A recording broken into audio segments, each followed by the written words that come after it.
اللهم اصرف عنا كل وباء واكتب لمرضانا الشفاء. تحصنا بذي العزة والجبروت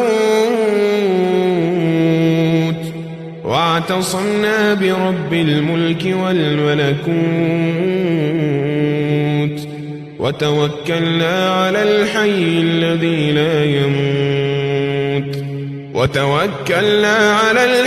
الذي لا يموت